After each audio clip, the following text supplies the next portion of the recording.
You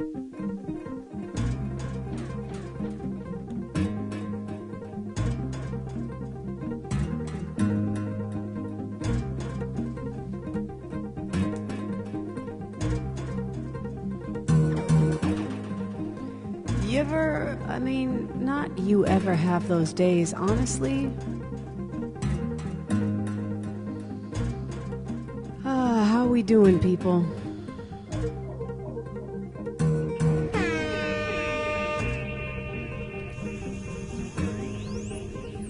It's been intense.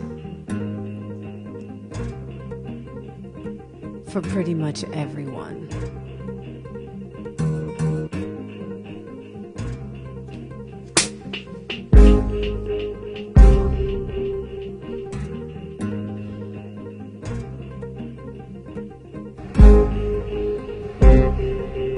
There's a lot of things I want to say.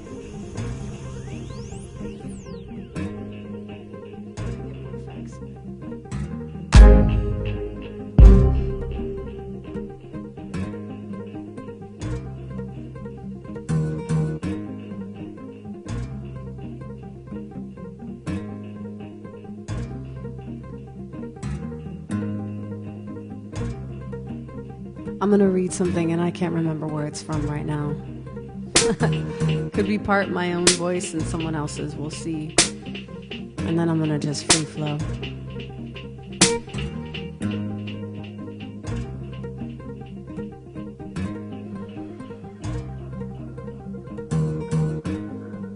There's a lot of truths, a lot of different truths.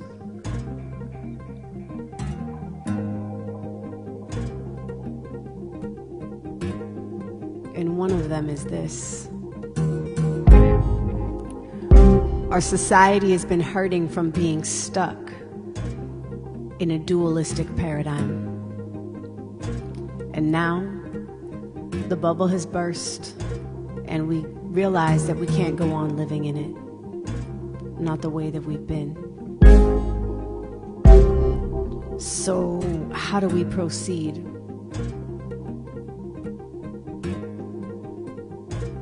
By allowing ourselves to feel what we actually feel in our bodies and in our emotional bodies.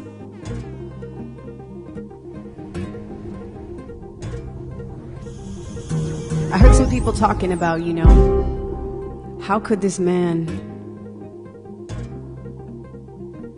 his last name wasn't it Chauvin?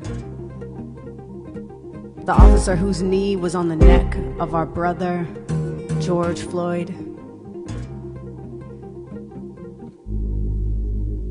And my mentor, Rev D, who I know some of you follow, and if you don't, you gotta look her up, Reverend Deborah L. Johnson. I'm always talking about her lately. She looked up his name, and the root of the word Chauvin is chauvinist. And that whole idea comes from someone believing that they are like either better than or have to have power over another, as if power with doesn't work, as if you have to like oppress someone in order to succeed.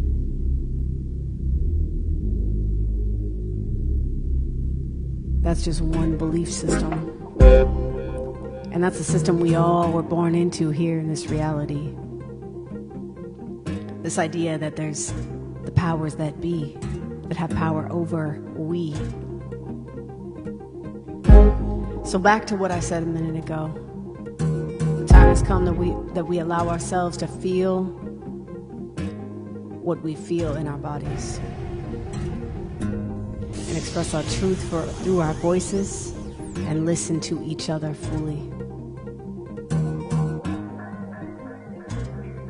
It's a really powerful and beautiful thing that we're seeing people stepping up in organizations and businesses and institutions that have supported these ideals that are part of the roots of the white supremacist constructs that have created the separation that is racism and all the isms.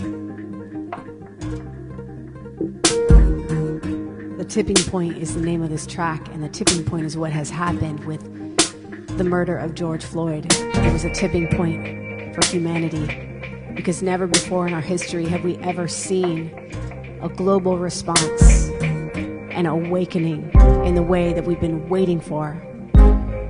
This is not just about racism, although that is the most important point that's happening right now, and it's a doorway for humanity to remember who we are,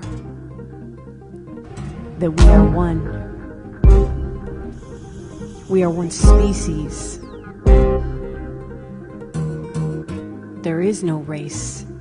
However, racism has persisted, and it still remains, and we have to dismantle it.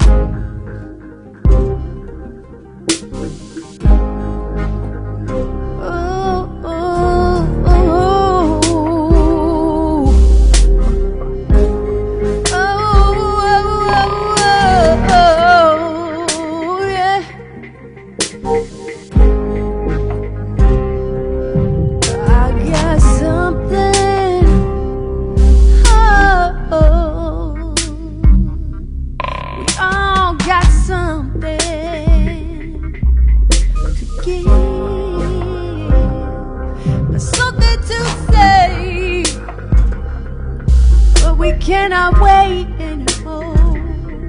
Get out of my way. Did you hear what she just said? I want to read something to you. As I said, Rev D, I keep talking about her because she's bringing the truth in a way that I have not seen from her experience as a diversity trainer. And here's some quotes from her recent class that I took.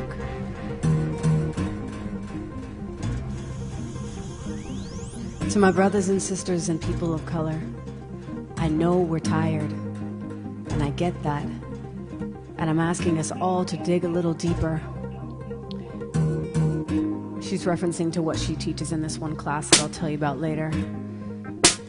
This is back to her. The things I'm going to be talking about, I'm not saying that this is going to be easy for anybody. I'm just saying that this is what works. What I know is on the backs of the marginalized are two things. One is forgiveness, and two is leadership. Out of a profound sense of oneness and interconnectedness and a determination to leave no one behind, with an understanding and trying to help people understand that the isms and the oppression hurt the oppressor as much as it hurts the oppressed. So back to Officer Chauvin, who we're talking about, this man who, as he kneels on the neck with his knee of a man who was taller than he, darker than he, stronger than he. It relates to the roots of that word chauvinist, that somebody who feels smaller has learned these ideas that if they act stronger or they have power over someone, then they feel more powerful. And it also keeps this idea of othering. Like, you can't step into this zone of power that me and my people have been in. You can't rise up into this, because who does that make me become? Rev D talks about how people's identity gets affected, which is why people oppress. That's why that model doesn't work of us and them. I want to say this now. This is her words continued. This is a precious moment. I have never seen so many people, particularly white people, asking, what can I do? What can I do? What can I do? And let's not shame them. Now is not the time to turn them away. Now is the time to come up with some answers, because this is the way that it works, she says. Any movement that I've ever been in, those people who have been marginalized have to speak. We have to speak to the people who've been doing the marginalizing categorically, because the change is going to happen when we can do it hand in hand. Do you hear what she is saying? So this is to my people of color, and to my white and light and other sisters and brothers. She says that's when the change is going to happen, because slaves couldn't sign the Emancipation Proclamation by themselves without support.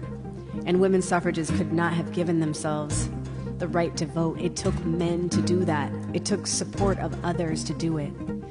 And it took able-bodied people to pass the American Disabilities Act, she says. There's a partnership that has to happen. If you feel the truth in what I just shared from her words, I urge you to go look her up and start to take her classes. It's important that we pay our mentors and educators, especially when they're bringing the information that is needed right now for the whole world.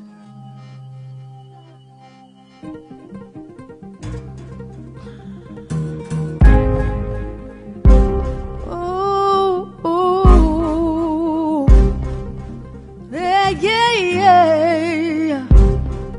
We're past the point of no return. The tipping point has happened. Now it's a matter of, which way are we gonna flow? Which way are we gonna go? Whichever way you and I choose is that which is either going to help us grow or go astray. And I know that so many of us are committed to growing. We're each at our own level, and we're on our own paths and on our own versions of this.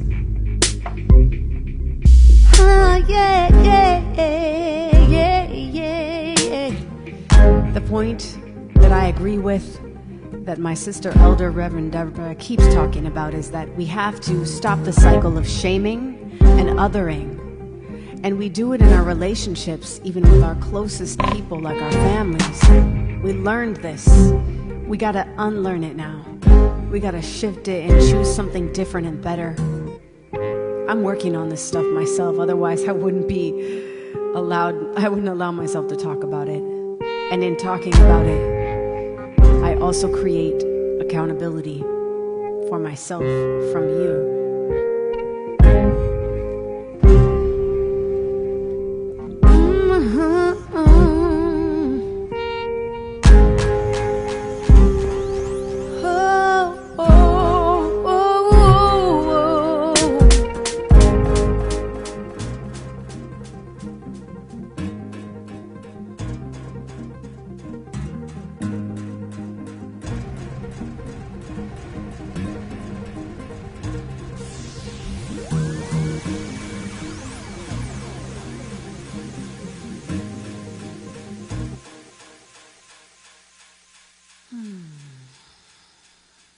Thank you for being with us and being in our creative space, our creative zone.